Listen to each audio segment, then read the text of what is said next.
Buenas noches. ¿Me parece? Buenas noches, profe. Bien, buenas noches. ¿Cómo andan ustedes?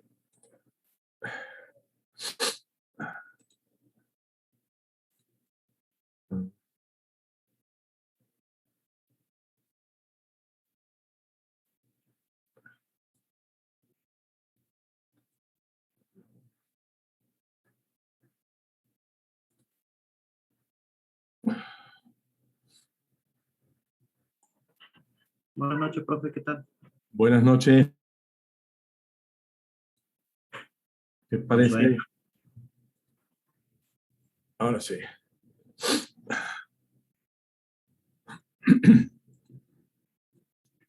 Bien. Buenas noches.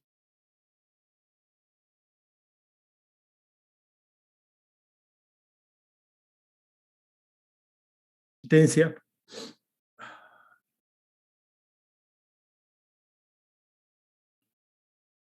Buenas noches, profe, ¿cómo le va? Buenas noches. ¿Qué tal? ¿Cómo andan ustedes? Nero, ¿cómo está? Bien, bien. Aquí andamos con un resfriado, una bronquitis de terror y la garganta peor. Pero sobreviviendo, digamos.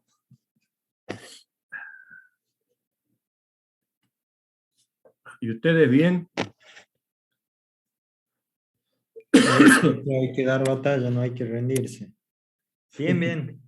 Sí, a mí los cambios estos climáticos me mata porque tengo sinusitis y yo salgo temprano a trabajar, entonces me baño porque transpiro mucho y temprano y salgo y bueno, me mata el cambio de clima. Hoy día salí de la casa con 12 grados y a las 10 de la mañana hacía 28 y a las 2 de la tarde, 3 de la tarde me vuelvo a comer, hacía 35, 34.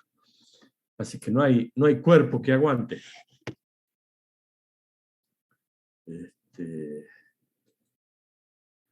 Ya me había curado y bueno, vuelvo de nuevo con la garganta. Hoy vamos a tener un tema. ¿Se ve bien ahí el...? Sí, profe, se ve bien. Sí, ahí está bueno. Perfecto. Sí, profe. Vamos a tener un tema que me ha permitido vivir a mí mucho tiempo. Es un tema que si uno lo agarra y se vuelve especialista en el tiempo, por supuesto, esto tiene mucho conocimiento más de lo que yo les puedo dar acá en una clase. Pero a mí me ha permitido mucho tiempo vivir y comer de esto. Así que es un tema que les puede dar una salida laboral. Si bien hoy ya existen medidores para todo lo que es análisis de gases y con cálculo de rendimiento,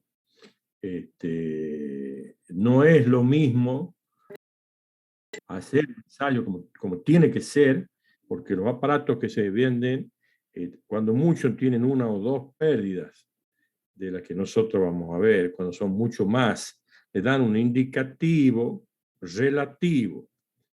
El tema que vamos a ver hoy es un tema realmente, creo, importante. Y el último tema que nos falta, después de que es la parte de tratamiento de agua, son temas importantes.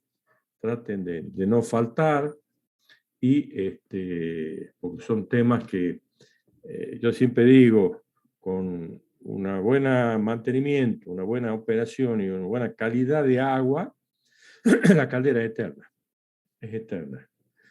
Ahora, si uno no hace una buena operación, no hace un buen mantenimiento y encima le mete agua del caño, la cosa no funciona. Bueno, no sé si hay más gente para que ingrese. Poco a poco son más de 70 y hay 30. Sí, 77 y hay 30. Los demás también del partido de Atlético. Y después el de Boca. Bueno, tema de hoy, ensayo de caldera. Vamos a ver los métodos que hay para los ensayos de caldera. ¿Qué normas son las más utilizadas? Vamos a referirnos nosotros siempre como a las normas IRAN, que son las normas de referencia para nuestro país. Acabo de borrar una... Ahí está. Por favor, a los que han entrado al último, ya debe estar habilitada la asistencia. ¿Se han podido poner la asistencia? Sí, profesor. Sí, listo, perfecto. Como les decía, y por último vamos a ver los rendimientos. Esto sirve para recibir una... ¿Se escucha bien? Sí, profe, se escucha claro. Perfecto. Bien. Sí, profe. Bien. Mientras vamos admitiendo, voy charlando.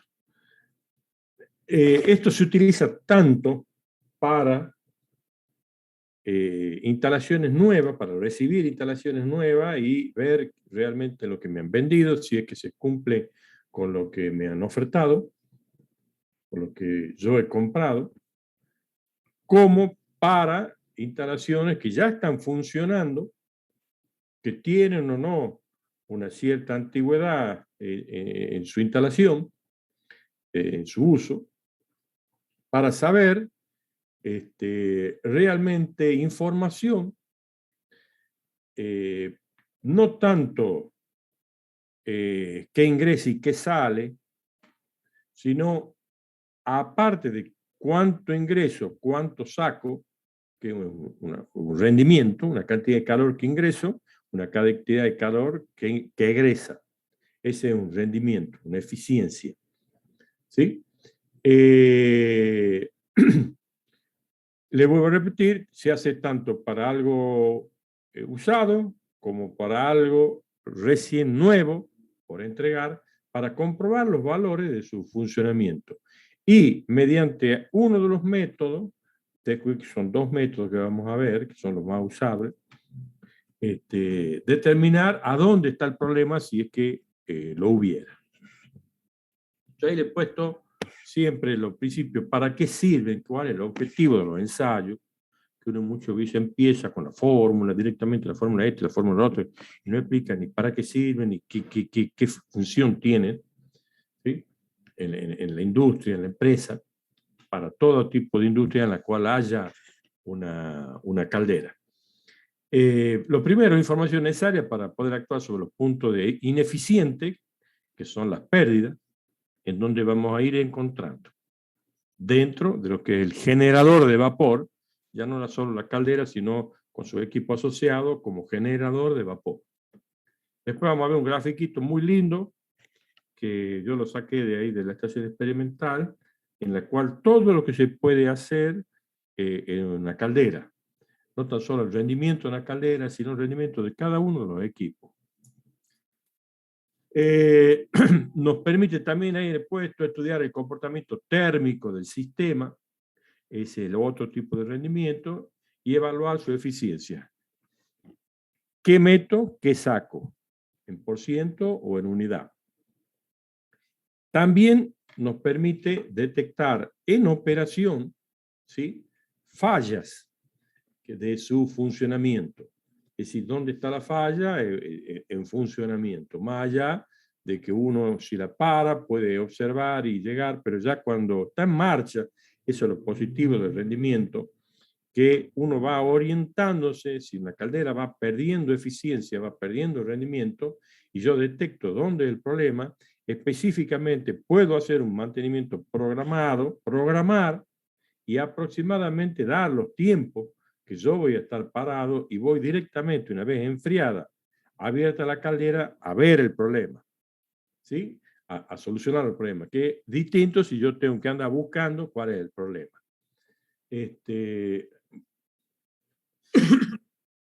Programar tareas, bueno, eso es que le he puesto con el fin de extenderle la vida útil.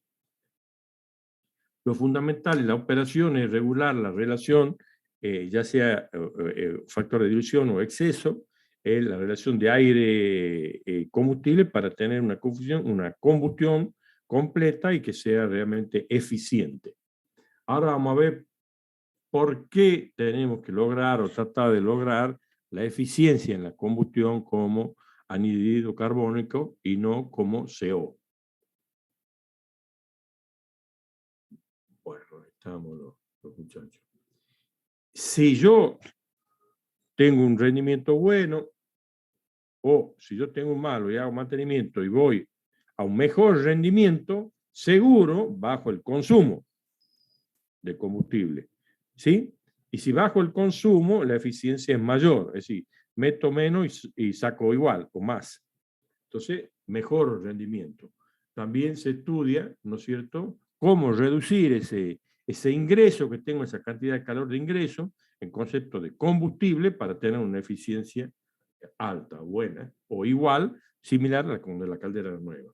Y la otra, cuando yo logro una buena combustión, las emisiones supuestamente van a ser menores a la atmósfera. Y estoy logrando algo ambientalmente bueno. Una mala eficiencia me trae problemas realmente serios. 2 minutos, pues tengo la garganta a la miseria. Bueno, lo primero, ya que hemos hablado para qué son los objetivos, veamos cómo se puede medir el rendimiento. Según las normas DIN, la AME o la IRA, todos coinciden, hay 2 métodos de cálculo para el rendimiento de caldera, independiente que sea el tipo de combustible para los 2 métodos. Nosotros vamos a ver para el combustible característico que tenemos en nuestra zona, que es el bagazo, lo vamos a particularizar. Y van a hacer un práctico, la clase que viene, para afirmar los conocimientos. Les vuelvo a repetir, esto es una cosa que a mí me permitió trabajar toda la vida. Y hasta el día de hoy, bueno, ya ahora ya no, ya estoy prácticamente retirado, pero hasta hace muy poco estaba prácticamente viviendo de esto y de la universidad. Y hay mercado cuando uno se especializa. Hay 2 métodos. Un método directo, ¿sí? Y un método indirecto. ¿Por qué se llama directo? Porque directamente, ¿lo ven el puntero ahí? Sí, profe. Sí, sí, se va. Sí, profe. Directamente es la cantidad de calor. Yo mido la cantidad de calor que ingresa el concepto de combustible. Eso anoten porque no está puesto. B por HI, B mayúscula, cantidad de calor del combustible. Para el caso de los sólidos, kilo por hora, tonelada por hora. ¿Sí? B, kilo por hora. HI, poder calorífico del combustible. ¿Sí? En kilocalorías por kilogramo. Si yo multiplico kilogramos por hora por kilocalorías por kilogramo, los kilogramos se me van y quedan kilocalorías por hora. ¿Y qué es una kilocaloría por hora? ¿Qué es la unidad? ¿Qué magnitud es? Cuando ustedes han visto magnitud de caldera, una magnitud que tiene como unidad kilocalorías por hora.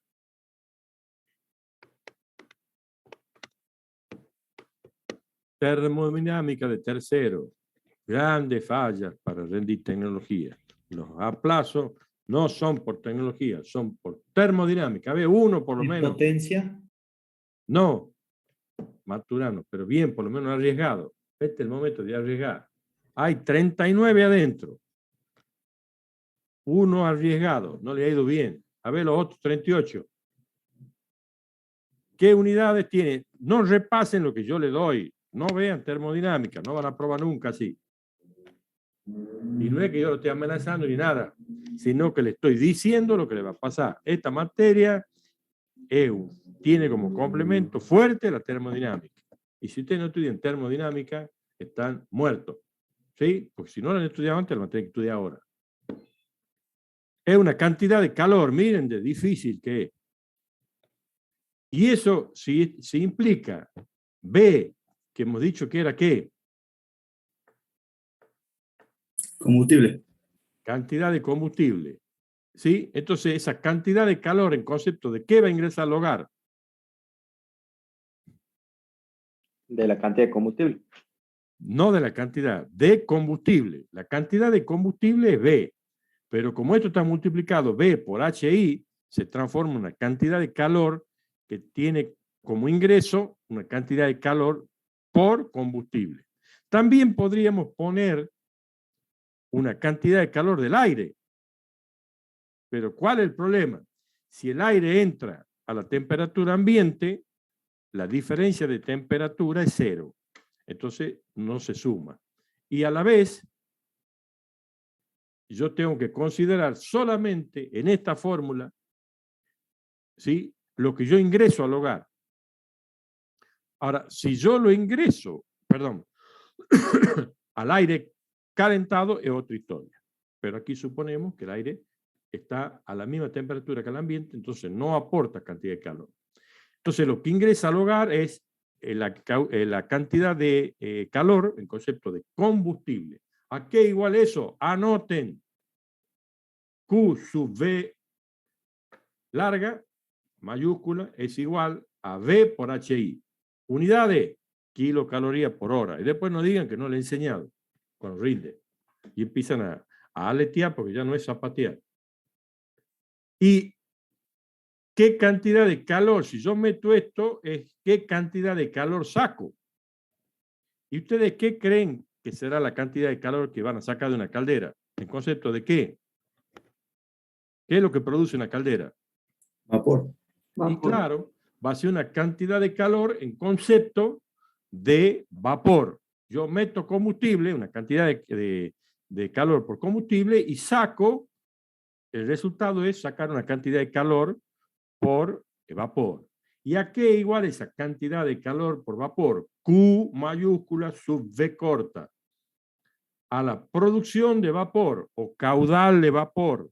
Anoten. Producción de vapor, caudal de vapor, potencia de vapor, como dicen los gallegos, los españoles, es lo mismo. ¿En qué se mide una producción de vapor? En lo que se mide cualquier caudal.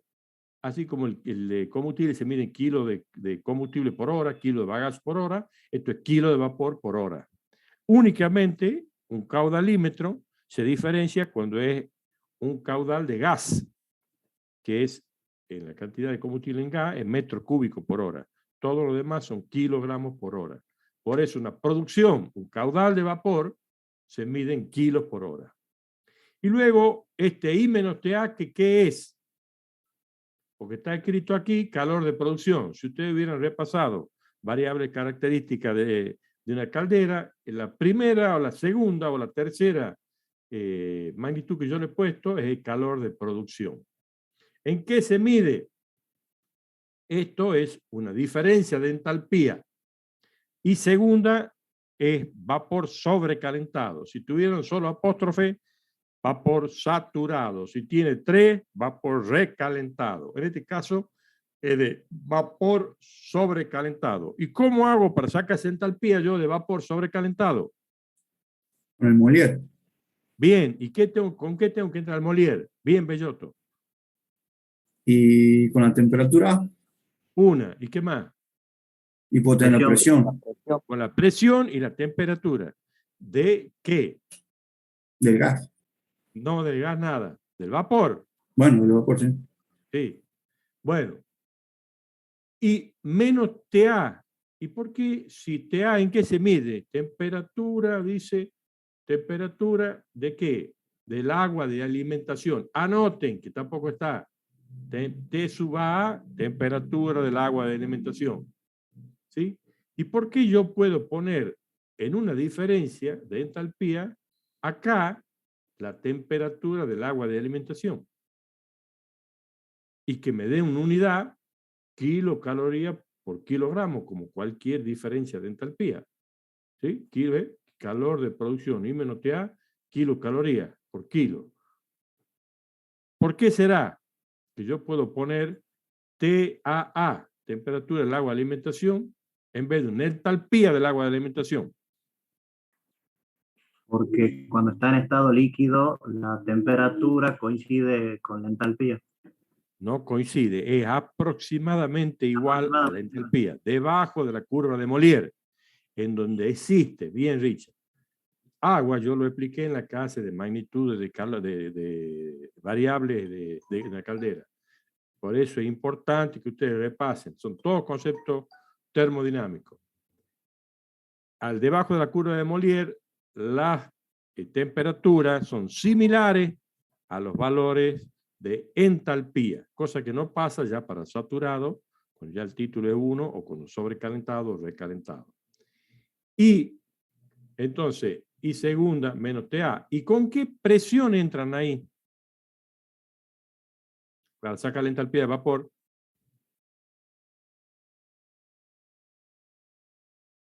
Linda pregunta, ¿no? Con la atmosférica, No, ¿no?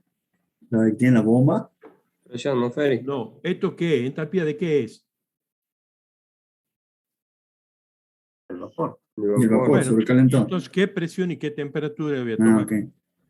¿Sí? La del vapor. Bien, Presión de vapor. Bien, ¿y con qué presión entro al Molière? Pregunta termodinámica, pregunta de examen de tecnología. Y debería haber sido pregunta de termodinámica. ¿Con qué presión se entra al Molière? Con la presión absoluta. ¿A qué? ¿Con la absoluta? Sí, señor.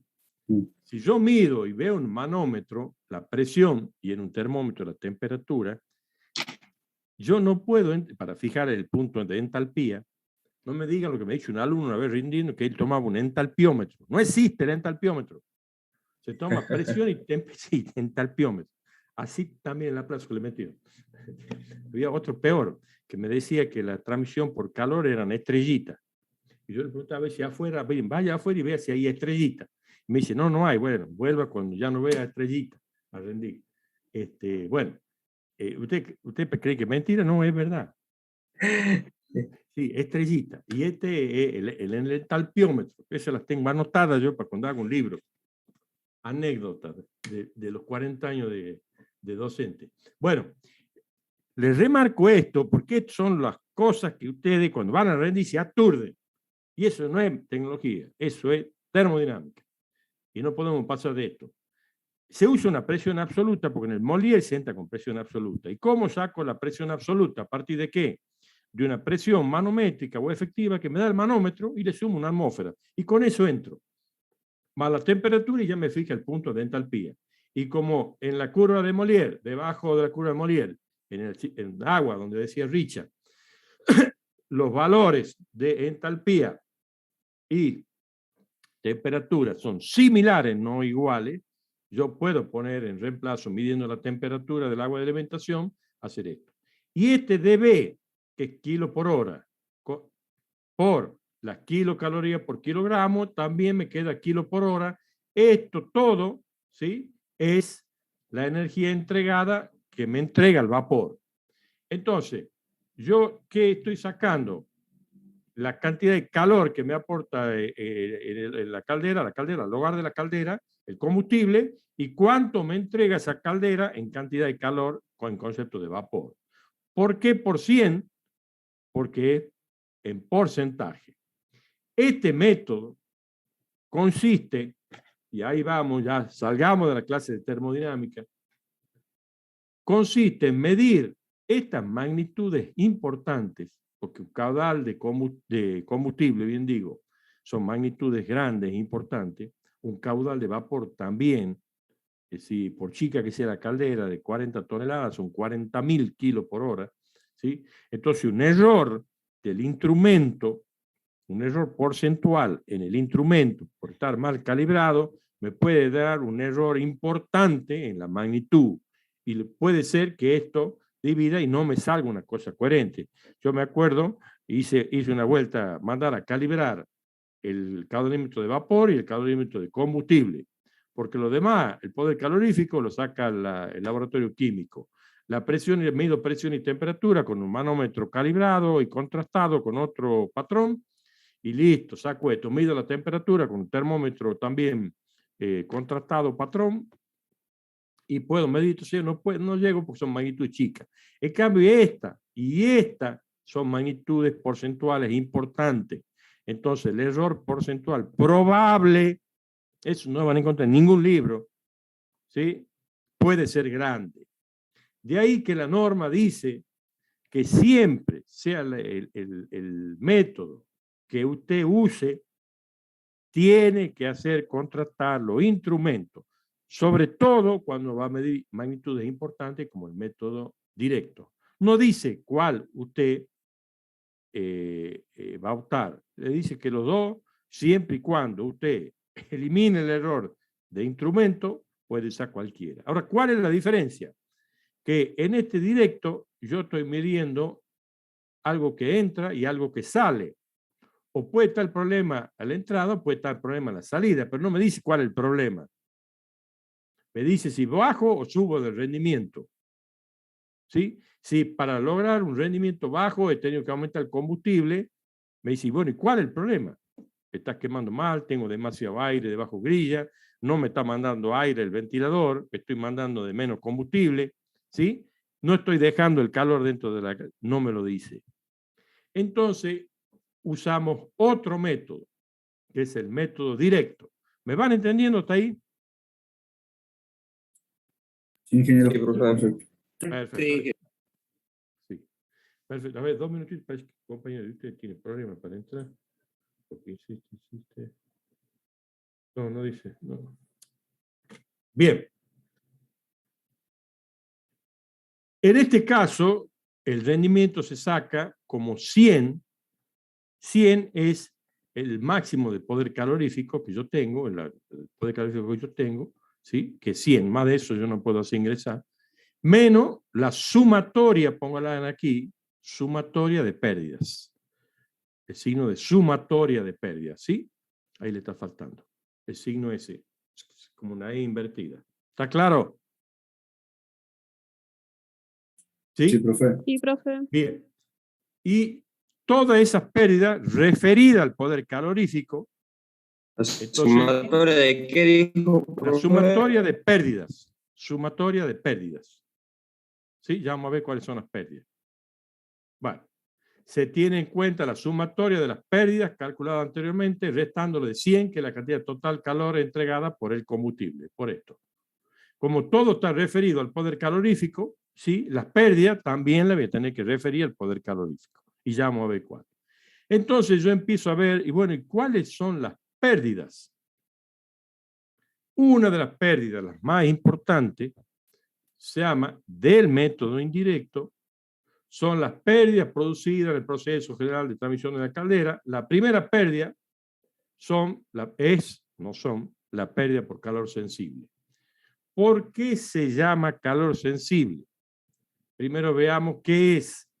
Es la cantidad de calor que se llevan los gases del proceso de combustión, los gases del proceso de la combustión, los gases que yo he metido el aire, el combustible, he hecho la combustión y han ido calentando todos los tubos, todos los domos, todos los pasajes de la caldera, esos gases, al salir por la chimenea, salen con una temperatura de gases de salida superior a la atmósfera, ¿sí? Entonces, es la cantidad de calor que llevan los gases del proceso de combustión al salir por la chimenea, entre la temperatura que obtienen los gases a la salida, TG, y la temperatura ambiente. ¿Está claro? ¿Cómo se la calcula? Eso es lo que es. Esa es la gran diferencia cuando a uno no le explican bien. Primero, ¿qué es? Y luego, ¿cómo lo calculo? Si yo no sé qué es, no sé. ¿Qué quiere decir conceptualmente? Que es una masa de gases que yo estoy tirando como calor que lleva con una cierta temperatura en los gases respecto al ambiente. ¿Qué quiere decir eso? 2 minutitos que termine y de ahí me pregunta Pedro. Sí. Se me escapó la idea. Cuando más temperatura lleven esos gases, mayor respecto a la, ¿cómo se llama esto? A la temperatura ambiente, mayor va a ser el calor que yo estoy tirando fuera de la caldera que dejándolo dentro de la caldera. El calor tiene que quedar dentro de la caldera para calentar los tubos, calentar el agua, generar el vapor, no afuera de la caldera para calentar el ambiente y tirar más gases ambientalmente. Sí, Pedro, ¿qué te pasa? Disculpe que lo interrumpa, era nada más para que me acepte, por favor, desde la computadora, porque estaba desde bueno. el celular y me resultaba muy incómodo ver la diapositiva, era eso nada más, disculpe. Perfecto.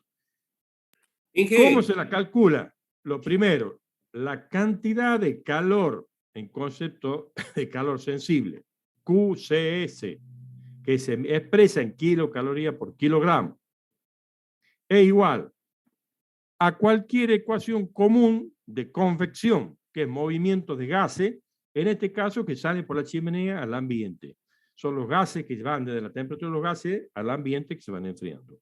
El volumen de gases húmedos, para eso ustedes calculaban en la combustión el volumen de gases húmedos a partir de los combustibles y de sus componentes, el carbono, el hidrógeno, el oxígeno, el nitrógeno, ¿sí? El CP medio de los gases, ¿por qué CP medio y no CP del gas? Porque son mezcla de gases. Hay CO2, CO, oxígeno, nitrógeno, toda la historia. Aunque el nitrógeno permanece inerte. Muy bien. Y por una diferencia de temperatura, para que haya una cantidad de calor, siempre tiene que haber una diferencia de temperatura. Si no hay diferencia de temperatura, no hay una cantidad de calor. ¿Está claro el concepto termodinámico? ¿Sí o no? Sí, profe. Bien. Perfecto. Sí, Uno. profe. Bien. Dos. Ahí Sí, está sí. expresado La toda consulta. la... Sí.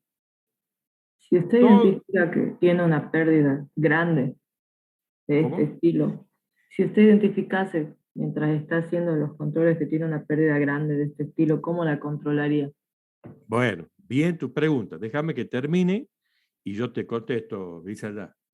Gracias. Entonces, ya tenemos la cantidad de calor sensible. Para que sea una pérdida, hemos dicho que ese 100 estaba en función del poder calorífico, ¿sí? De lo que entraga en concepto de combustible, 100.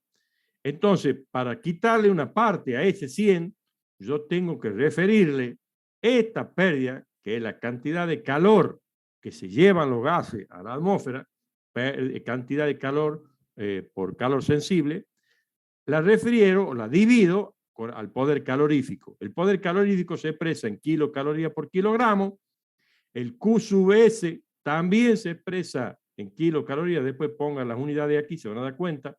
También se expresa en kilocalorías por kilogramo. Entonces esto me da adimensional. Lo multiplico por 100 para que sea poder calorífico. Pérdida por calor sensible en por ciento. ¿Por qué ahí le he puesto también? ¿Por qué se denomina sensible? Porque si yo la toco a la salida de la chimenea, me quemo. Se puede tocar, se puede medir. Yo le aconsejo que nunca meta la mano, porque se va a quedar sin mano. ¿Sí? Porque son temperaturas en una caldera arriba de los 130, 140 grados. ¿Mm? Entonces, yo tengo que tener en cuenta que esta es la pérdida más importante de una caldera, pero no es la única. La gran mayoría de los aparatos que hoy analizadores de gases, que dan también el rendimiento, las presiones, las temperaturas y algunos datos más, toman únicamente esta pérdida. Usted tiene que actualizarlo al poder calorífico y otro de los errores es que lo toman como si fuera Einstein, cuando no se actualiza el poder calorífico del combustible varía, y sobre todo el de bagazo que varía mucho con la humedad. Si usted no lo actualiza en la computadorita esa que es el analizador, está cometiendo un error grave. Y si está refiriendo todo a esta única, está cometiendo también un error. Son indicativos, pero no excluyentes. ¿Sí?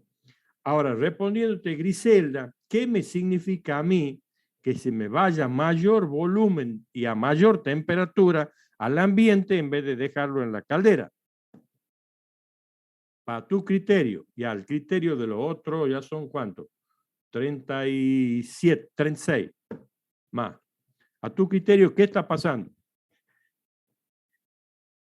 La caldera dejaría de ser eficiente. No te entiendo. O sea, si yo tengo esa pérdida, entonces quizás la caldera deja de ser eficiente en el sentido de que quizás estoy quemando Claro, combustible de yo, más una y de las generando menos cosas, calor. sí, una de las cosas importantes es que esta pérdida, al revés de la otra, me está diciendo que hay un problema. Si yo salgo con una pérdida de calor sensible mayor que el valor de referencia que yo tengo para esa producción de vapor, yo la estoy ensayando al 100% de la producción de vapor de la caldera, ¿sí? Y tengo un valor que me han dado de garantía para ese valor de la producción, 100%, el fabricante. Y cuando yo la he montado, el fabricante me ha comprobado que sí estaba bien el valor de rendimiento y el valor de la pérdida. Y yo la comparo lo que estoy sacando para ese mismo valor del 100% y la pérdida es mayor, yo estoy teniendo un problema adentro de la caldera o se puede haber ensuciado la caldera y en vez de dejar el calor en los tubos, como hay suciedad, si es bagazo, por ejemplo, hollín, combustible no quemado, en vez de dejarlo en calentamiento para el agua, para el tubo y para el agua, lo estoy llevando para calentar la atmósfera. ¿Sí? ¿Se van dando cuenta? ¿En qué?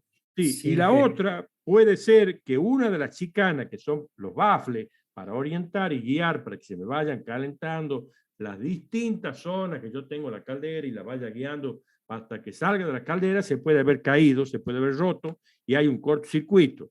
En vez de bajar, sigue de largo y se va con mucho calor y la parte de abajo no tiene transmisión de calor. ¿Me entienden?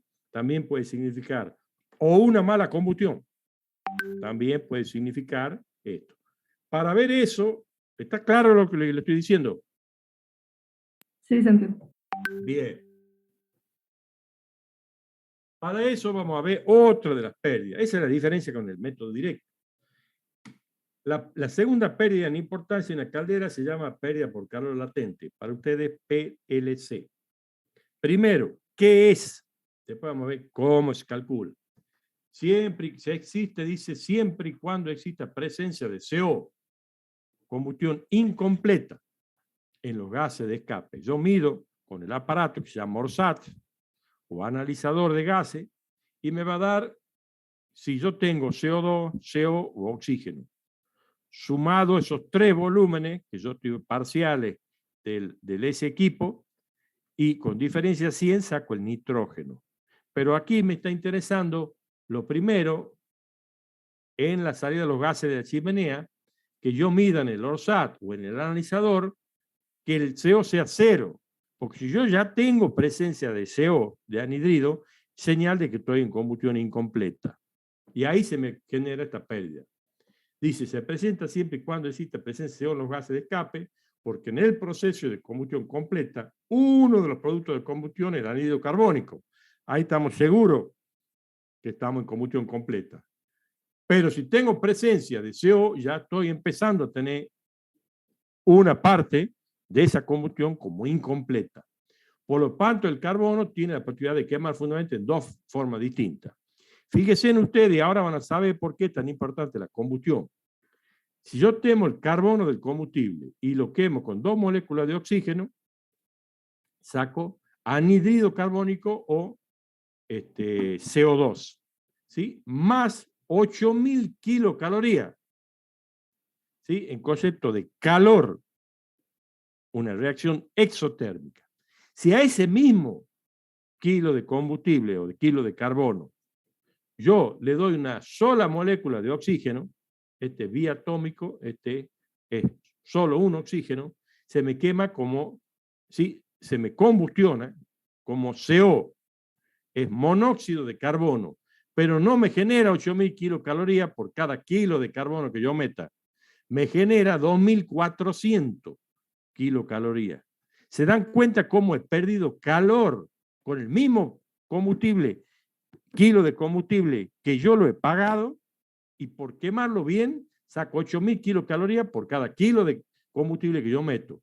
Si yo lo quemo mal, con mala relación de aire o exceso de combustible, solo saco 2.400, que es una combustión incompleta. ¿Me siguen hasta ahí? Está claro. Sí, profe. sí, profe. Perfecto. Ese es lo importante, que todo el mundo, no, la combustión completa, esto. No, es la cantidad de calor que yo genero en una y con el mismo combustible, con el mismo kilo de combustible, no la genero si lo quemo mal. Estoy perdiendo plata, más allá también de perder calor. ¿Cuál es la pérdida?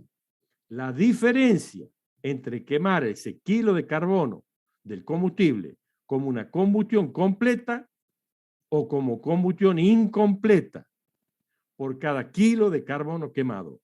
Esto es lo que es. Si yo quemo bien, tengo anhídrido de carbono más 8.000 kilocalorías por cada kilo de combustible que yo meta. Si quemo mal, tengo presencia de monóxido y solamente genero 2.400 kilocalorías para el mismo kilo de combustible. La diferencia, esos 5.600 kilocalorías por kilo de combustible que yo meta por quemar mal, ¿sí?, es la pérdida por calor latente. Muy bien. Entonces, a partir de aquí, la operación de ustedes, de una buena operación, consiste en quemar el combustible que ustedes han pagado de forma eficiente para tener 8.000 kilocalorías por kilo de combustible y no 2.400. Los 2.400 hace que el resto se me vaya, por cada kilo que yo meto, se me vaya a la atmósfera sin dejar ningún tipo de calor. ¿Sí? Entonces, ¿cómo se la calcula? Esa es otra historia. Esto es lo que es. ¿Cómo se la calcula? Empleando la ley de Gans, según la norma DIN 1942, igual que el jueguito ese de los portaaviones, 1942, página 7, no se van a olvidar más, en donde dice que la pérdida por calor latente en por ciento es igual a la cantidad de calor de combustión del CO, que son 3.020 kilocalorías por kilo de combustible. Esto se reemplaza por este número. Por el volumen parcial de CO, que se lo saca con el ORSAT o con el analizador de gases. Se hace pasar los gases, hay 3 cápsulas, que una detecta CO2, presencia de CO2 y dice qué porcentaje tiene, ¿sí? Otra detecta el CO2, el CO, y otra detecta el oxígeno. Si se suman esos 3 valores y se resta 100, se saca el nitrógeno. Y fíjense en ustedes, siempre referido al poder calorífico. Todo lo que nosotros pongamos referido al poder calorífico. ¿Por qué? Para poderlo restar del 100 famoso este. Sigamos. Por el porcentaje de carbono del combustible. Kilo de carbono por kilo de bagazo húmedo. Que se lo saca cuando yo he mandado a analizar el combustible y me han dado el CHOM. Que ese combustible, antes de quemarse, tiene tanto de carbono, tanto de hidrógeno, tanto de oxígeno y tanto de nitrógeno. ¿Sí? Sobre 0,536, que es un factor de homogeneización de unidades, por el volumen parcial de CO2 más el de CO. Es del ORSAT o del analizador, digo ORSAT porque el sistema ORSAT ahí en el libro Torre Guitarra está expresado, y yo me he cansado de usarlo cuando era joven, de la edad de ustedes, al sistema de ORSAT, que es por presión, y mezclándose en unas ampollas de vidrio con preparados químicos para que capten el CO2, el CO y el oxígeno. En cambio, ahora ya viene una celda. El problema de la celda es que vale $1.000 cada celda de las 3. Es un aparato más chico, electrónico, pero si usted no la usa, se degrada lo mismo. Usted, si hace 1, 2, 3 ensayos y no la amortiza, $1.000 hoy es bastante plata para una sola celdita. Si usted no se dedica pleno a esto, no hay forma de amortizarla. Y más si se le desgastan las 3, son $3.000. Y cuando usted lo quiere cobrar caro al ensayo, nadie le quiere pagar. Y cuando quiere buscar más clientes, no, ya es muy caro. Bueno, ese es el mayor problema. Ingeniero. En una industria que esté permanentemente censando y chequeando su ensayo y su rendimiento, sí vale la pena comprarlo. Sí, Gerardo Gramajo. Estaba viendo los precios de los medidores de gases y están cerca de 800.000, 900.000 pesos. Claro. Y sacan $, dividido en 200, son casi $4.000. Y están baratos, ¿no? Antes estaban más caros. Bueno, el dólar está más barato también. Y la celda, más o menos, fíjate los valores de las celdas, y antes estaban en $1.000, estaban $800 ahora. Para nosotros se ha vuelto caro. Antes no era caro, pero bueno, hoy está bueno. Entonces saco los volúmenes parciales mediante el analizador en la chimenea, los gases de escape en la chimenea, saco el volumen parcial de CO2, de CO, ¿sí? Y lo multiplico por 100 para hacer la porcentual. Está claro cómo se saca con la ley de Gans y qué es la pérdida por calor latente. ¿Sí? Segunda pérdida en importancia. ¿Qué me está diciendo? que estoy combustionando mal. Estoy haciendo mal la relación aire-combustible, la operación. Muy bien. Sigamos. Ya me va diciendo dos cosas. Tercera pérdida. Transmisión de calor al exterior. Cuando ustedes han visto el grafiquito de la, ¿cómo se llama esto? Del tubo que se calentaba por un lado, ¿sí? Y pasaba el espesor de la pared. Luego ingresaba el agua, salía por la otra parte del espesor del tubo y de ahí iba a la temperatura exterior de ese tubo, ¿sí? Bueno, todo eso es muy lindo porque existen los dos casos, cuando hemos visto transmisión del calor en el hogar, de que puede haber tubo en el hogar y puede no haber tubo en el hogar. Pero haya tubo o no, la diferencia es que yo ponga más refractario o menos refractario, ¿sí? Entonces, si yo sé calor, tengo tubo, va a pasar a la pared interior del hogar menos cantidad de calor que si hubiera tubo. ¿Sí? Perdón, menos cantidad de calor también. Y si hubiera tubo, va a pasar menos. Y de ahí atraviesa la pared del refractario a la pared exterior de la caldera. Esta pérdida tiene en cuenta desde la pared exterior, la temperatura de la pared exterior. Si tiene chapa, será la chapa. Si no tiene chapa, será el refractario. A 1 metro de la pared, midiendo la temperatura ambiente, a 1 metro de la pared, para que no influya todavía la pared interna. Entonces, a 1 metro se mide y ese delta T entre la temperatura de la pared exterior y la temperatura ambiente, ¿sí? Esa pérdida, ese delta T me genera una pérdida por convección. Esa pérdida por transmisión de calor al exterior o por convección y radiación es la pérdida que me mide indirectamente cuán bien o mal aislada está mi caldera. ¿Me han seguido? Sí, profe. Sí, Perfecto. profe. Sí, si está entendido, ¿cómo debería ser? Y yo lo he hecho. Poner termómetro a la vuelta del hogar en altura y alrededor del cubo del hogar, poner termómetro e ir midiendo y poner termómetro a 1 metro de la pared exterior de la caldera. Es un trabajo del diablo. Yo me he puesto a hacerlo, hay que medir velocidad del viento, porque si es mayor que 2 metros por segundo, el viento influye y la transmisión del calor se pierde. Entonces hay que hacer un día que no haya viento. Pues yo me he puesto a hacer los cálculos. En definitiva, cuando los valores de la caldera están más o menos bien, los valores de estas pérdidas son relativamente bajos. Ahora, cuando la caldera está mal y está el refractario prácticamente quemado o con fuga, pues han hecho, la han armado mal y han puesto de más gruesa el cemento, cuando tiene que ser una capita, como yo le he explicado, para que peguen y no haya porosidad. Bueno, si eso ha sido grueso y mal hecho y por gente que no sabe, por ahí va a perder calor. Entonces la pérdida va a ser importante.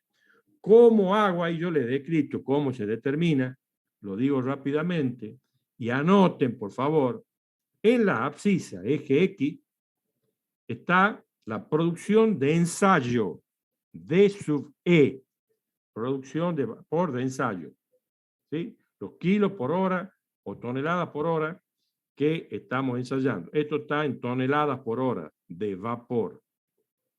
Y en las ordenadas están desde 0, 1, 2, 3, 4, cantidades de paredes enfriadas por agua. ¿Qué significa eso? Que haya tubo dentro del hogar. ¿Y cuánta cantidad de paredes en el hogar? Y puede haber la pared del fondo completa, una. Puede haber 0, que no haya paredes de agua.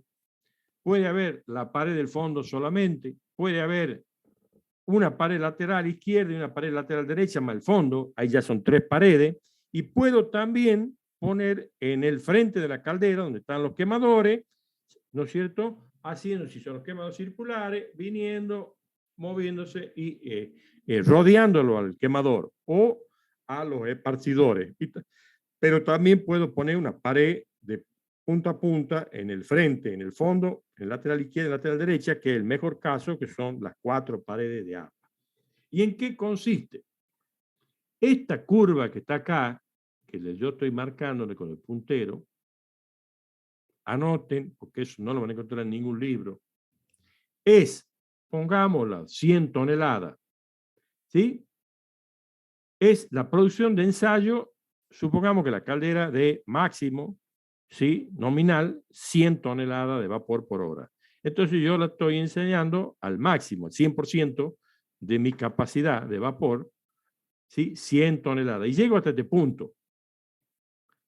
Y luego intercepto con esta recta que dice, a ver, la vamos a agrandar un poco para que ustedes vean. ¿Se ve bien ahí? Capacidad máxima continua, 100 toneladas. ¿Se ve? Sí, profe. Bien. Entonces, esto, la producción de ensayo, intercepto con la máxima producción o máxima capacidad, potencia o producción o caudal de vapor que tiene mi caldera. Me dice que la máxima capacidad continua, ¿qué es continua? Que permanente puede dar, y no esos puntos como el auto, que yo lo puedo llevar a máxima potencia, máxima velocidad, pero si sigo así lo fundo. No, el auto está, el fabricante le va a decir para velocidad máxima tal y potencia máxima tal. Si usted lo quiere pasar, lo puede pasar puntualmente, pero luego después vuelva a ese máximo, porque si no el motor se lo va a romper. Bueno, la caldera igual. Yo la puedo sobreexigir, pero no es conveniente. Entonces me dice que la capacidad máxima continuamente puede generar 100 toneladas. Si yo la ensayo a 100, en la máxima producción de ensayo, me da un punto. Fíjese, si yo la ensayo a 50, también acá tiene el de 50.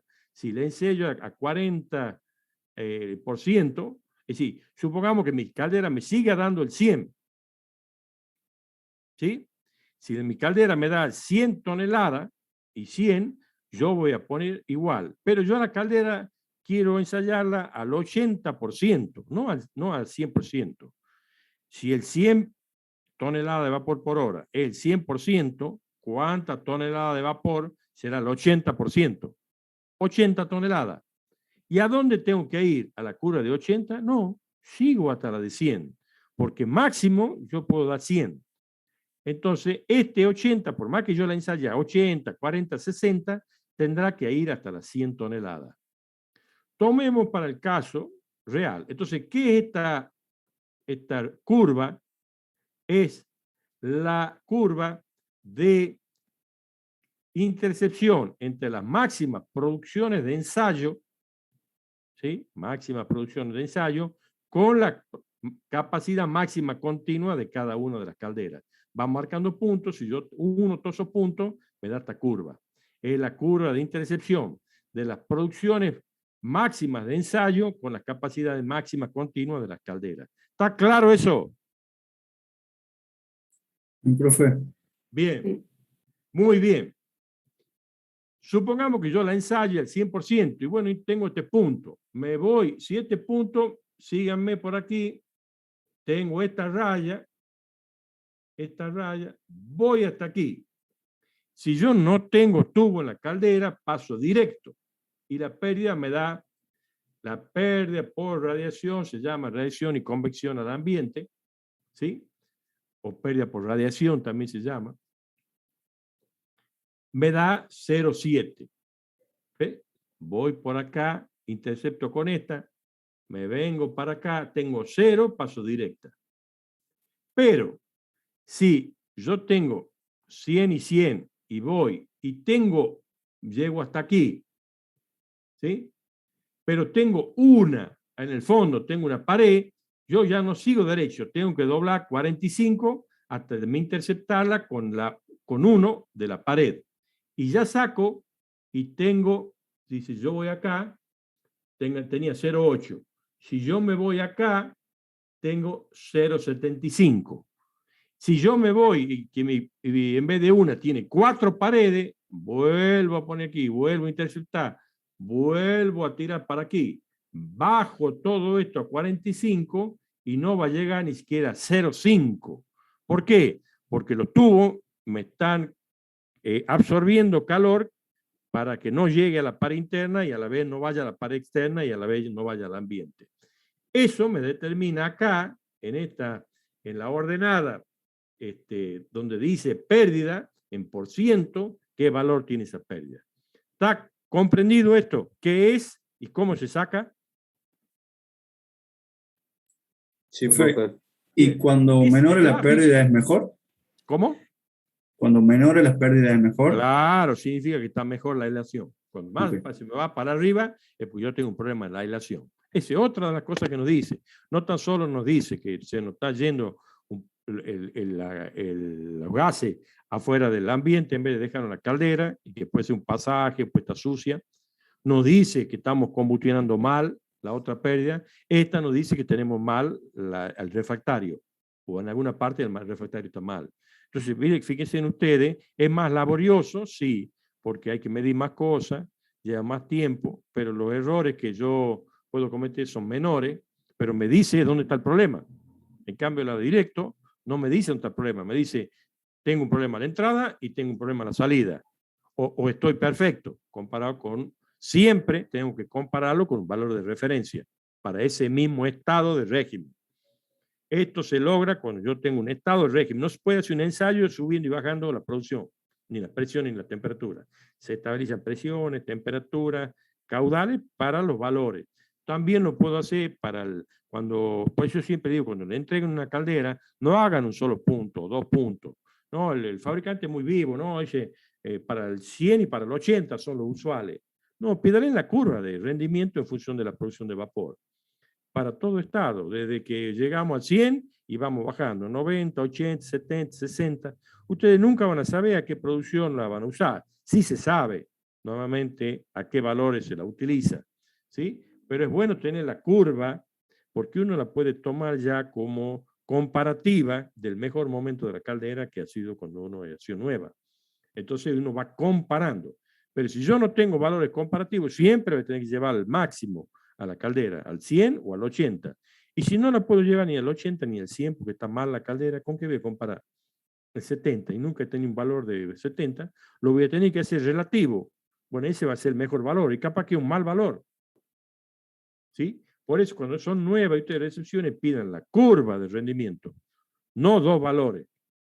¿Sí? Ahí hay unos problemas terribles, que si uno no lo ha puesto en el pliego para adquisición, no se cumple porque lleva mucho tiempo. Imagínense una caldera grande, estabilizarla a una caldera de esa lleva entre 8 y 10 días, 8 o 24 horas, de acuerdo al tamaño de la caldera. La caldera mediana lleva 8 horas mínimo de prendida y llegada al máximo, tiene un buen tiempo, tiene 2 o 3 horas, pero de llevarla de 0 al máximo está como 8 o 10 horas. Y una caldera más grande, peor todavía. Entonces, es mucho el combustible que se gasta para llevarlo a un valor máximo, si usted no lo está usando. Eso se deja en los valores de garantía siempre cuando son productos nuevos. Cuando yo compro algo usado y lo monto, bueno, lo tengo que hacer el ensayo. ¿Sí? Y ese será mi valor relativo comparado con lo que estoy haciendo ahora. Muy bien. ¿Qué otra? ¿Van entendiendo hasta aquí qué es lo que más me interesa? Sí, profe. Profe, ¿y cuántas paredes de enfriamiento de agua sería mejor? ¿Cuando tengo más Depende de la o caldera que usted recomendaría tenga. usted? Cuando más tenga, ¿no es cierto? Se llega hasta la pared que yo le he dicho, pared membrana. ¿Se acuerdan de la pared membrana que yo le mostraba? Que son esas 2 tubos unidos con una membranita. Y usted prácticamente ya no necesita refractario. Necesita una colchoneta y listo. Como aislante. Una colchoneta aislante y ya la chapa. Pero es más caro. Todo depende de lo que quiera gastar. Y el proyecto del fabricante. Cuando más pared de agua tenga, mejor es. Pero a caldera muy chica y el valor se va, como usted tiene que poner más cosas, el valor se va aumentando, ¿no es cierto? Cuando mejor aislada está la caldera, o más refractario tiene que poner, o mejor calidad de refractario, y cuando mejora la calidad del refractario, es más caro el refractario. O si pone pared de membrana, es caro, pero si ahí después no tiene problema de refractario nunca más. Bueno, otra pérdida más, miren que hay pérdida todavía. Combustible no quemado. ¿Cuál es el problema del combustible no quemado? Que, por ejemplo, los combustibles sólidos, eso no se da en los combustibles gaseosos, los líquidos tampoco, pero sí se da toda la parte de los combustibles sólidos, carbón, pellet, bagazo, todo este tipo de combustible, basura, residuos sólidos, no basura. Entonces, ¿cuál es el mayor problema? Que hay una cantidad de combustible que no se quema, muchas veces se cae por debajo del orificio de la grilla, se va para abajo sin quemar, se lo llevan los gases, ¿sí? Porque el combustible bagazo se quema no todo en la parrilla, sino en altura, por eso van a ver las calderas de bagazo más bien no tan anchas, pero sí bien altas, para que se vaya quemando en altura y se queme todo el combustible cuando ya salga de la cámara de combustión, si no ensucia todos los pasajes de calefacción. Tubo, que todo se ensucia. Bueno, entonces, ¿cómo yo puedo saber? Únicamente podría medir lo que cae debajo del cenicero, saliendo, pesándolo, bien tomando la temperatura de eso, de la ceniza, respecto al ambiente. Pero eso no es todo, porque parte se llevan los gases del combustible y parte quedan pegados en los tubos con los pasajes. Entonces hay una indeterminación en cuánto sería este combustible, ¿sí? ¿Cuál sería el valor de la pérdida? Entonces, ¿qué se hace? Dice, ahí les leo, qué es lo que dice la norma, no es lo que digo yo. La norma exige que antes del ensayo se realice cuidado, limpiado de la zona de combustión. Y si se limpie toda la cámara de combustión, tubo, parrilla, todo, se saque todo el hollín de abajo. Una vez terminado el ensayo, se recoge el combustible debajo de la grilla y se pesa. ¿Para qué se pesa? Para los kilos por hora, el caudal. ¿Sí? Esa cantidad referida al poder calorífico me va a dar la pérdida, ¿sí? Multiplicada por 100. Ahora, ¿cuál es el problema? Que no es únicamente el combustible ese que ha caído, ya sea con forma de hollín o forma de combustible sin quemar por debajo de la grilla, el total del combustible no quemado, porque hay una parte siempre que se termina quemando en altura y se la llevan y se quedan pegados en los tubos y la otra se va por los gases de la chimenea. ¿Sí? ¿Qué dice la norma? Existe una evidente imposibilidad de determinar la cantidad de combustible, especialmente los sólidos, sobre lo que no le pasa a los combustibles gaseosos como el gas natural o al petróleo, no le pasa eso. En cambio, los sólidos sí. Que quedan pegados en los tubos, en las paredes, o aquellos que se van sin quemar por los gases de la chimenea. ¿Sí? Por lo cual no se puede acudir a una determinación razonable exacta de esta pérdida. No es exacto medir el hollín, el combustible no quemado debajo de la grilla y decir, bueno, esta es la pérdida. ¿Por qué? Porque falta otros factores que yo no me puedo meter dentro de la caldera, ni puedo poner un filtro para agarrar el hollín y ver cuánto no he quemado. No se justifica demasiado porque frente a otras pérdidas, frente a la de poder calorífico superior o a la de calor latente, es muy reducida esta pérdida por combustible no quemado. Hay un solo camino, que es lo que dice la norma, que consiste en un ensayo realizado en laboratorio químico, en el cual se trae una muestra del combustible. Es decir, en la rastra, yo saco con 3 bolsitas de plástico, meto ahí 1 kilo de combustible. ¿Por qué 3? Le doy uno al que está haciendo el ensayo, ¿no es cierto? Puede haber sido el fabricante. Uno me quedo yo y uno mandamos a analizar en un laboratorio que nosotros hemos acordado. Si hay algún problema, tenemos una muestra de más cada uno para seguir analizando. Entonces, ¿qué hago? Me dice el combustible, se la analiza y ahí se determina el porcentaje de combustible no quemado que existe en ese. ¿Por qué? Porque cuando yo lo llevo, y eso lo tengo que hacer siempre, cuando quemo el combustible sólido, lo llevo a analizar en el laboratorio, ellos me van a dar el chon. ¿Cuánto de carbono tiene, en qué porcentaje tiene de carbono? Porque lo van a quemar en un hornito que es prácticamente adiabático, mejor que eso no es una caldera, ¿sí? Lo van a quemar eficientemente, entonces me va a decir, bueno, ¿cuánto tiene de carbono en el análisis? de ese combustible, cuánto tengo de porcentaje de hidrógeno, cuánto tengo porcentaje de oxígeno, cuánto tengo porcentaje de nitrógeno, qué poder calorífico, de ahí saco para hacer el poder calorífico, y además me tiene que dar al laboratorio la cantidad de combustible no quemado que ha quedado después del ensayo. Eso, como está hecho a lo máximo que uno puede, y a lo mejor, va a ser el que yo pueda adoptar ese porcentaje. Cuando el laboratorio le diga, bueno, hay un 2% de combustible que no se ha quemado, y bueno, eso vamos a aproximar a esa pérdida de 2%. Si el laboratorio le dice un 2,5 o un 1,5, vamos a tener que llegar a eso, porque seguro, si nosotros pesamos y todo el hollín que ha quedado bajo la grilla, va a ser mucho menor que eso. ¿Me entienden? Entonces se adopta lo que nos dice el laboratorio cuando mandamos a analizar el combustible, entre ellos para que nos dé toda la composición del combustible, más el poder calorífico, y a la vez nos dé el combustible no quemado en la bomba calorimétrica o en el hornito. ¿Está claro? ¿Sí o no? Sí, profe. Perfecto. Sigamos. Otra de las pérdidas más. Fíjese, el aparato mide una sola pérdida, ya vamos 5. Es decir, saquemos una, vamos 4 más. En esta hay 2 conceptos importantes.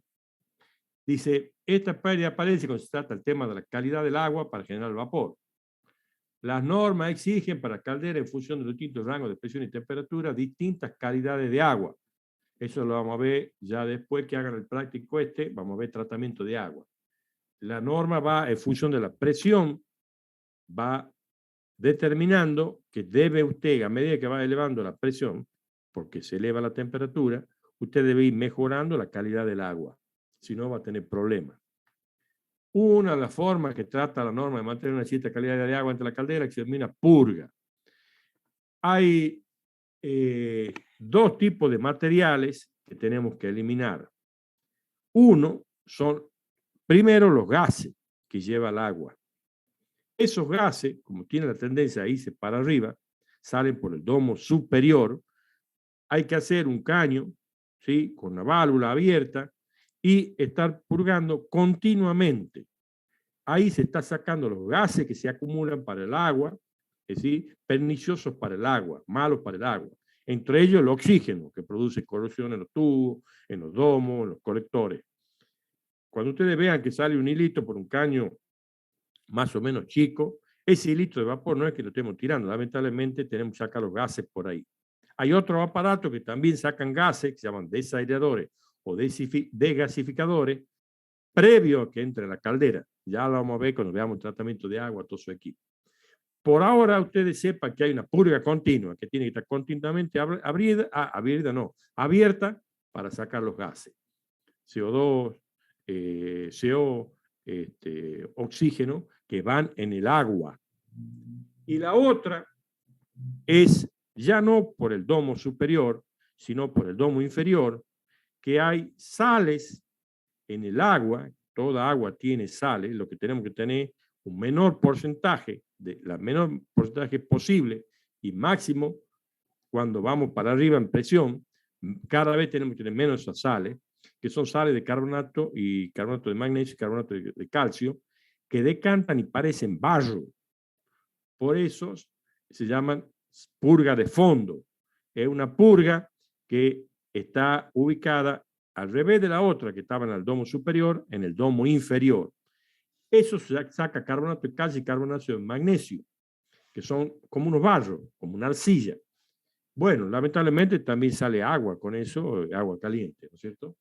Por eso esta purga no está permanentemente abierta, sino que los químicos están sensando el agua y cuando ven muchas sales de carbonato de calcio y carbonato de magnesio en el agua, nos dicen abrir la purga de fondo en el domo inferior tanto tiempo.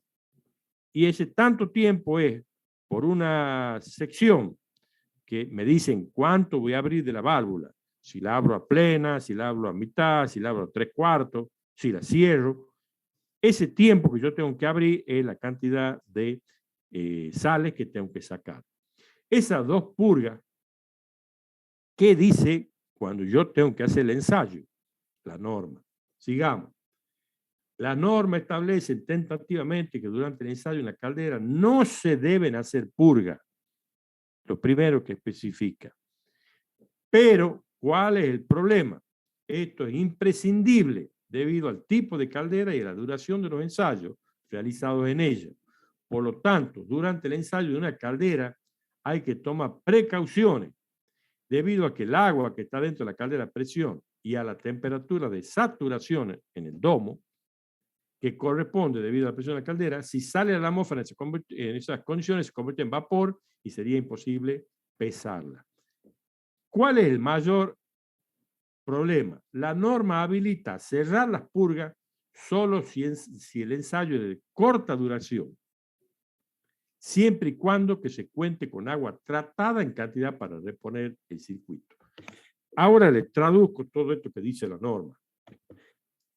Yo para hacer el ensayo tengo que llegar a un momento que esté equilibrado los ingresos y los egresos de calor, de presiones y temperatura a la carga que yo he elegido. Será el 100% de vapor, de caudal de vapor, 80, 60, 70, lo que he elegido.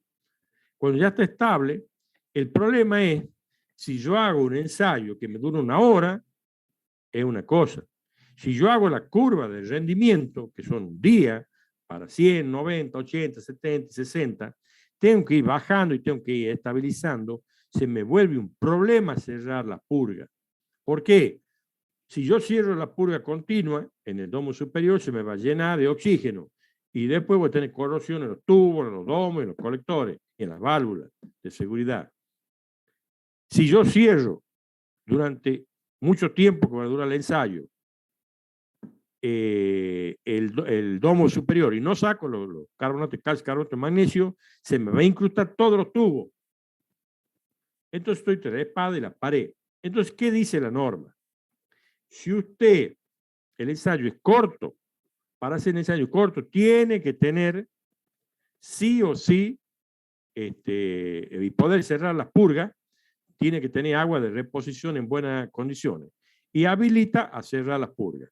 Pero si el ensayo es largo, usted tiene que considerar estas pérdidas, porque usted va a estar abriendo intermitentemente la purga de fondo y permanentemente la purga continua para sacar los gases. ¿Y ahí cómo hago? A sumar, dice las pérdidas, bueno, está completado la toalla de calor generado. No. ¿Cómo hago? Si yo ya tengo un ensayo largo, ya no puedo cerrar la pérdida. Perdón, no puedo cerrar la purga. Entonces voy a tener que poner un caudalímetro en la purga continua para que mida el caudal que está saliendo de ahí de vapor, ¿sí? Junto con los gases, ¿sí? Voy a tener que medir la temperatura a la que sale ese vapor con los gases con respecto al ambiente, sacar CP de ese vapor con gases, CP medio, y sacar una cantidad de calor, dividir el poder calorífico y considerar la purga, la pérdida por purga continua. Lo mismo voy a tener que hacer con la purga de fondo, cuando la abra. Cuando me dicen los químicos, no podemos seguir con la ingeniera, no podemos seguir con la purga continua, con la purga de fondo cerrada. Hay que abrirla porque está contaminando el agua. Entonces yo voy a tener que considerar. Y para eso, ¿no es cierto? Tengo que poner otro caudalímetro. Ahí como ya tengo agua caliente, va a ser con agua. Y si no, pongo un tanque que se llama flash, porque puede salir también agua con vapor. Ese tanque flash convierte todo el agua, el vapor que viene con agua o vapor húmedo a agua. Mido con un caudalímetro cuánto está saliendo de agua. El CP del agua por la delta temperatura te trae el agua y la temperatura ambiente y saco la cantidad de calor con respecto a la purga de fondo. La divido en el poder calorífico y lo multiplico por 100 y saco la pérdida por purga de fondo. La pérdida por purga total va a ser igual a la pérdida por purga de continua más la pérdida por purga de fondo. Esa es la pérdida. ¿Saben? Que nada tiene que ver con si hago un ensayo corto que teniendo buena agua lo puedo cerrar y ya no las considero. ¿Está claro lo que acabo de decirle? Sí, profe, claro. Perfecto. Bien. ¿Qué otra pérdida puede llegar a haber? Muchas veces los balances que le dan a ustedes, cuando usted hace el 100 menos, han puesto la sumatoria de las pérdidas, ¿no? Sumatoria de pérdidas, no pérdidas nomás, sino la sumatoria de todas las pérdidas. ¿Cuál va a ser el rendimiento? Es 100 menos la sumatoria de todas las pérdidas. ¿Y cuáles son las pérdidas? La pérdida por calor sensible, la pérdida por calor latente, la pérdida por radiación y convección, la pérdida por combustible no quemado y la pérdida por purga. ¿Sí? Muy bien, listo, yo saco un valor. Muchas veces cuando nos entregan un informe, rendimiento tanto, pérdida y nos dan en unidad en vez de multiplicarlo por 100. El rendimiento nos da 0,9 en vez de poner 90%. ¿Sí? 0,9. Si yo no le pongo por 100, no va a ser en por ciento. ¿Sí? Va a ser en unidad. Va a ser de 0 a 1. Entonces nos ponen 0,9. Pérdida por calor sensible, 0,3. Pérdida por calor latente, 0,2. Hasta ahí vamos 0,5. ¿Sí? De 0,9. La otra pérdida, radiación y convección, 0,1, 0,6. La pérdida, 0,2. La pérdida por purga, porque tenía que purgar y todo esto, y me da 0,85. Y a mí me han dado 0,9 de rendimiento. Muchas veces lo expresan así. ¿Sí? Entonces me falta un 0,1 para que me cierre el balance. Otra cosa es que me daría rendimiento 90%. Chao. Se acabó la historia y después me dan las pérdidas. Pero si yo sumo y me lo ponen como un balance de energía, me van a dar en unidad. Entonces hay una pérdida que se llama indeterminada. ¿Sí? Hay que tener cuidado con esa pérdida indeterminada. ¿Por qué? Porque muchas veces o refleja que yo he hecho mal el cálculo y no me cierra descontado lo que me han dado de rendimiento con todas las pérdidas y me queda ese 0,1, ¿sí? O ha habido, he tomado en alguna 2, 3 cifras decimales y en otro he tomado una, entonces me vuelve a tener problemas. O realmente he hecho mal el ensayo y tengo un problema. Y en eso, ¿cómo se hace? Se revisa todo, ¿sí? Y se ve lo que dice aquí la norma. En cuanto a esta pérdida, existe la posibilidad de introducir una cifra o el cierre o redondeo. Pero en el sentido común nos indica que esta pérdida indeterminada no puede ser mayor que ninguna de las que yo he medido o calculado. Tiene que ser menor a la menor pérdida que yo haya sacado. ¿Está claro hasta ahí? Sí, profe. Bien. Es decir, debe ser en menor porcentaje, ya que es simplemente un valor de redondeo. Si esta pérdida es una cantidad importante respecto a la pérdida menor calculada, ya estoy en un problema. Entonces yo tengo que ver si ha sido un error de cálculo mío, si ha sido un error de ensayo. Si ha sido un error de cálculo, lo puedo recalcular y ver. Si ha sido un error de aproximación, que yo he tomado 2 cifras en un caso, o una en un caso, o los 3 y no me cierra eso, no hay ningún problema. Pero cuando ya la cifra es grande, esa pérdida, si yo no encuentro el error, tengo que hacer de nuevo el rendimiento. Por eso el problema. Bueno. ¿Me han entendido todo lo de pérdida por indirecto y directo? Fue una consulta. Claro, profe. Sí, Gisela.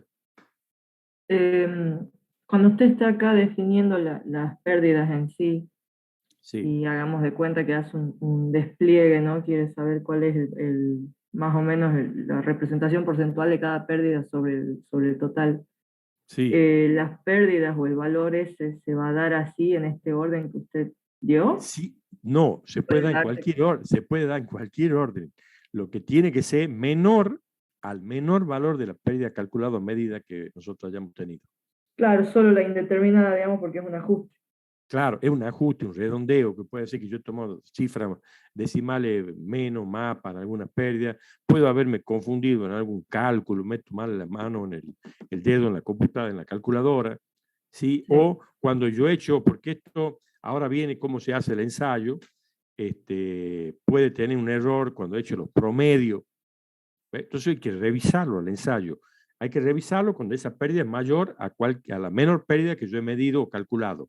¿Sí? Es decir, valor de redondeo es grande, mayor que la menor pérdida, yo tengo que revisar. No puedo entregar un ensayo así, por más que no se dé cuenta el que me la está comprando la caldera. ¿Sí?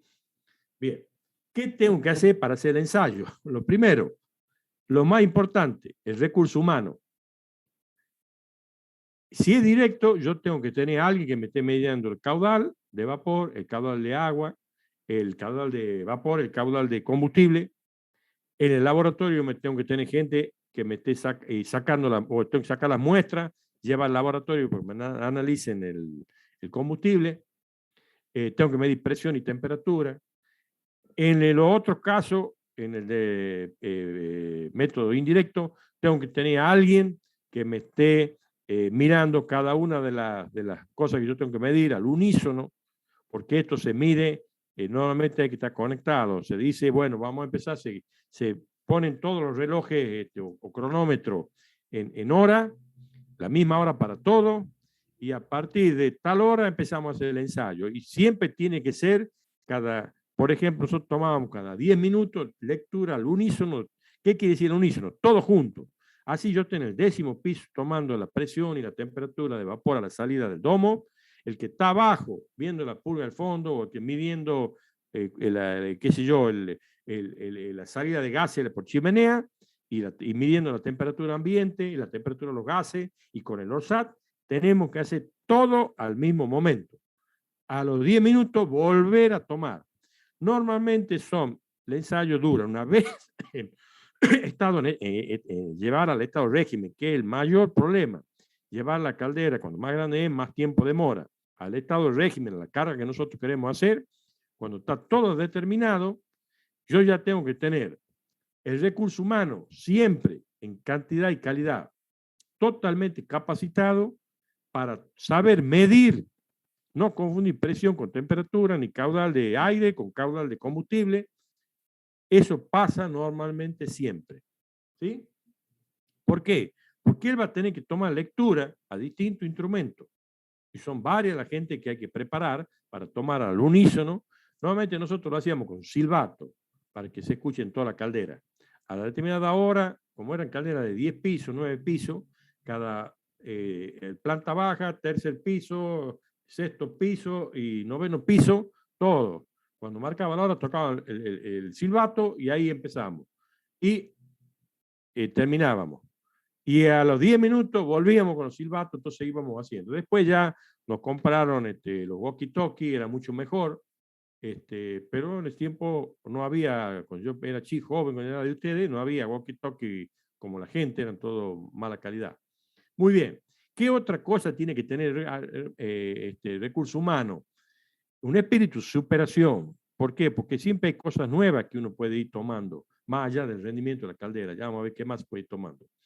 Que entienda lo que está tomando, que no confunda la presión con una temperatura, un caudal de agua con un caudal de combustible, un caudal de vapor con un caudal de sobrecalentado con uno de vapor saturado. ¿Sí? Prolijidad, porque después hay que ver para sacar en la planilla, porque se hace lectura cada 10 minutos, de 0 a los 10 minutos, así son 6 lecturas en una hora.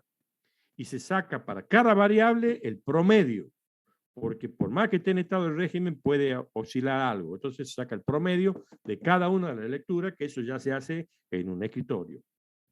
Tiene que tener ya lista la planilla y reconocido el puesto donde va a tomar el instrumento en buen estado y calibrado y contrastado.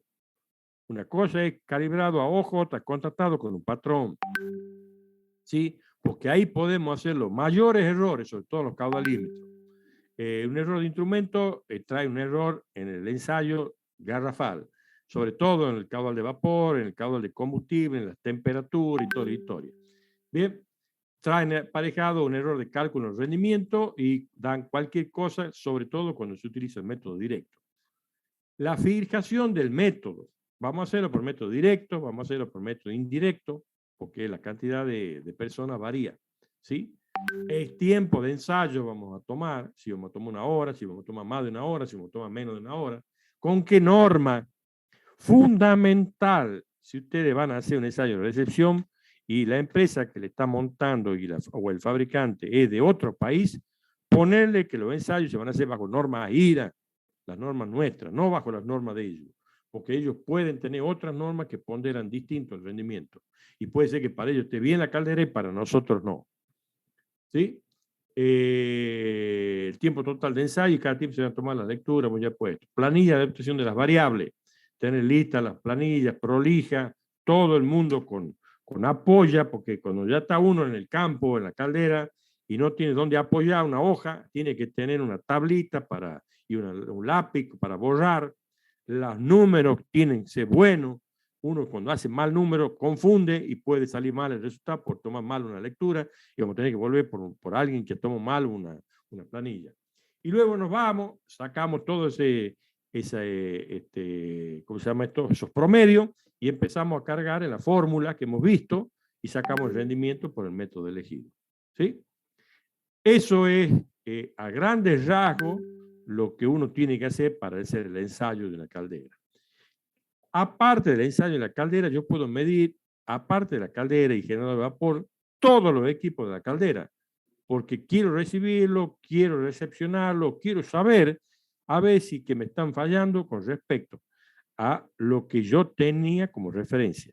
Por eso, si yo no hago cuando el equipo era nuevo o en algún momento que ha sido bien mantenido, con un programado y en tiempo y ha quedado bien el equipo, no saco los valores, ¿con qué lo voy a contrastar? ¿Con qué lo voy a comparar? No tengo con qué compararlo. Van a quedar eso como únicos valores para contrastar posterior. ¿Sí? Entonces es importantísimo cuando le van a recepcionar ustedes la caldera, ¿sí?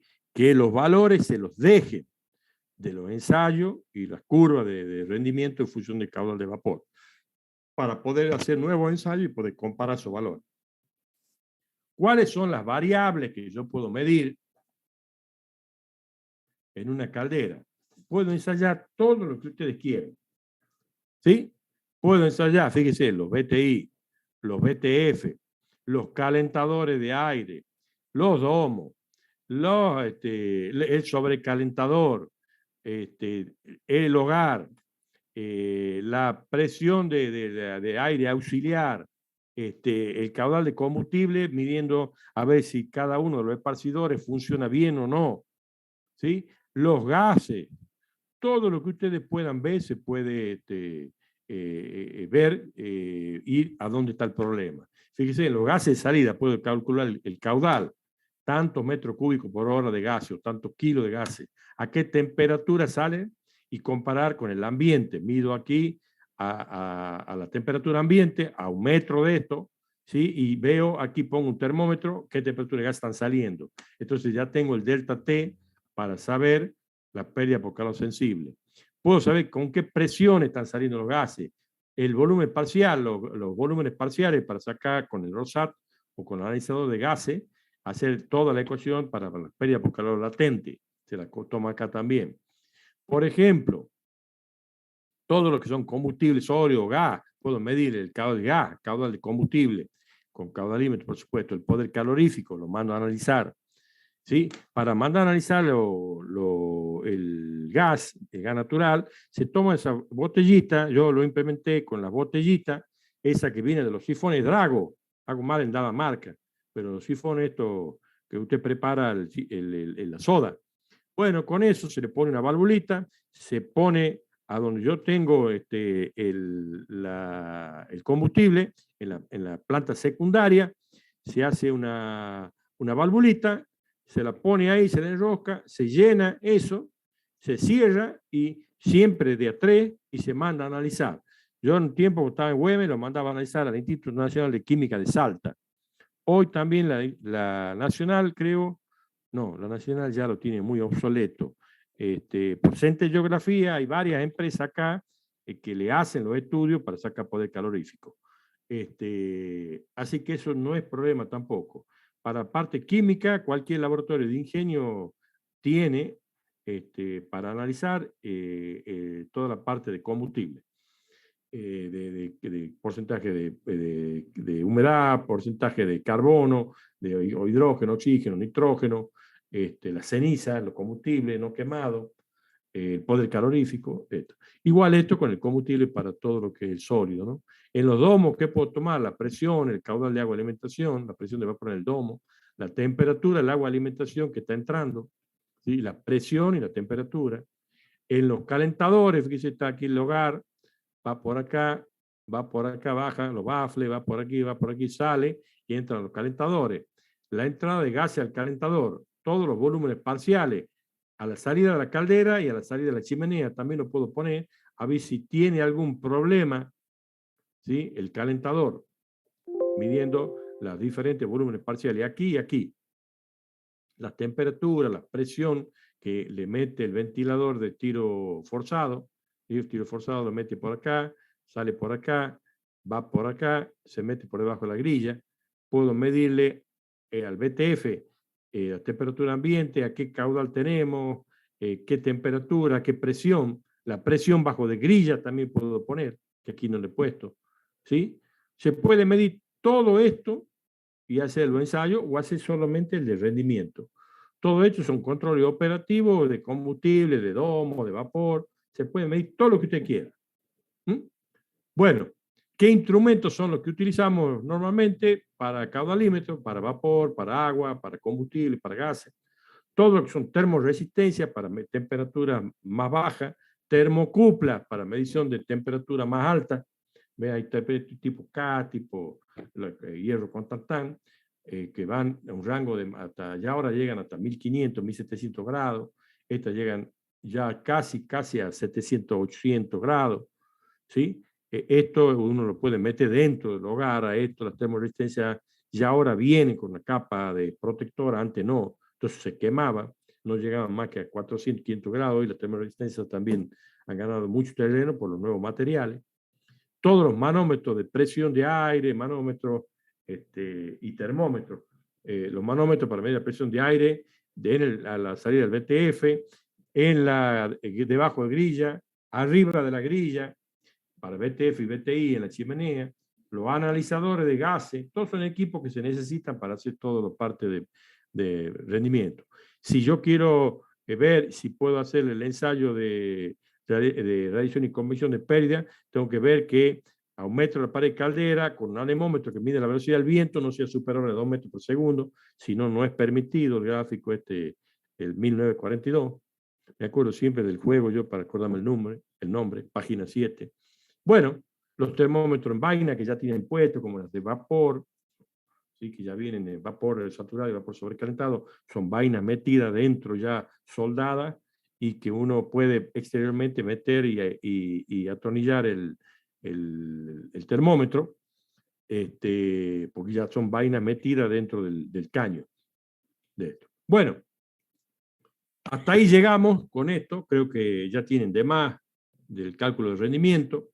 La semana que viene van a tener el práctico de rendimiento de caldera y van a terminar de saber. Ya han terminado el práctico de cálculo del hogar de una caldera, Bárbara Bagazo. Sí. Perfecto. Lo han terminado la semana pasada. Yes. Bueno, bien, ahora van a tener este último, que son los prácticos más importantes. Cada tema teórico tiene un práctico. Así que, ¿qué es lo que nos falta para terminar? El práctico de la semana pasada, la semana que viene, de rendimiento. Yo tengo que dictar, después de esa clase, la de tratamiento de agua, que no falten porque es una clase que realmente es muy importante. El agua en la caldera, cuando más presión tiene, más condiciones tiene que tener. Y de ahí terminamos con la teoría. Vamos a tratar de ver tratamiento de agua y recuperación de agua a través de condensadores. Ahí terminamos dentro de 2 clases con la teoría. nos quedaría un trabajo práctico con ustedes.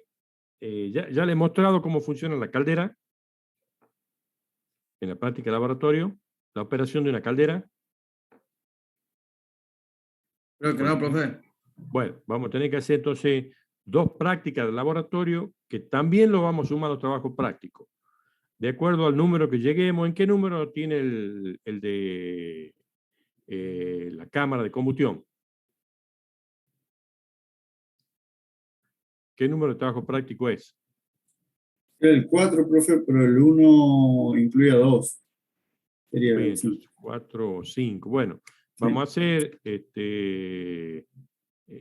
casi creo 3 prácticas de laboratorio, así que tendremos en el 7 o en el 8, vamos a terminar. Y con eso terminamos las clases. Entonces no estamos lejos de terminar las clases. No se atrasen con los prácticos. Terminan perdiendo un año de la materia, un año de la vida de ustedes, por tratar de no presentar los prácticos cuando han asistido. Las condiciones son, hoy que está la asistencia a mí me sirve para el concepto. Cuando uno pregunta, uno entiende que el alumno participa, entonces en el momento que no hay un buen examen, uno trata de ayudarlo, pero si ni siquiera han preguntado, ni siquiera han ido, no los puedo ayudar. Hoy las asistencias, mientras sean virtuales, están con esta ley de flexibilización, pero no los prácticos, ni los parciales. ¿Sí? Entonces, terminen los prácticos a tiempo, entreguen los prácticos a tiempo, no se demoren, porque yo en diciembre paso todo. Trabajo práctico, asistencia, que le vuelvo a repetir, está flexibilizada, los finales, las recuperaciones, y lo dejo apto a para que ustedes en marzo puedan rendir la materia. A partir de marzo puedan rendir la materia. Entonces, si ustedes no contribuyen, van a quedar libres. Y van a quedar libres después de un año de aguantarme. ¿Sí? Y de Profe. cursar. Sí. Yo el miércoles pasado no pude rendir el práctico de diseño del hogar porque Sí. estaba rindiendo un final. Eso decirle, la semana que viene va a tener con el ingeniero Álvarez Costa, Adolfo Álvarez Costa. Ahí decirle, usted seguro que te va a dejar rendir ahí, no va a haber problema. Ah, bueno, yo le pregunté a él, pero... Sí. Le pregunté a él, pero me dijo que claro, que todavía no podía, que bueno, ya estaba mal de tiempo. Yo lo voy a hablar, sí, yo lo voy a hablar a ver si él puede, va a dar la clase. Si no, yo doy clase teórica y termino con tratamiento de agua y después da el práctico. Yo voy a terminar ya hasta ahora, ya no es conveniente, porque él igual que yo trabaja todo el día. Así que ya mañana le voy a mandar un mensajecito a ver si la clase que viene ya da práctico. Vos tenedlo preparado Aguilar, tenerlo preparado al práctico como para rendirlo. Si no lo rendí la semana que viene, lo vas a rendir dentro de 2 semanas máximo. Si ya vamos, si no puede, yo sigo dando la teoría. Yo tengo para largo todavía. Tengo para Bien, profe. por lo menos 1 de teoría y 3 de práctica de laboratorio. Sí, así que vos tenés preparado. Lo más probable es que la semana que viene vos hagas el práctico. Después del práctico te lo puedes tomar. Y eso le plantea. ¿Ah? Bueno, ¿hay Gracias. alguno que no se haya podido poner la asistencia?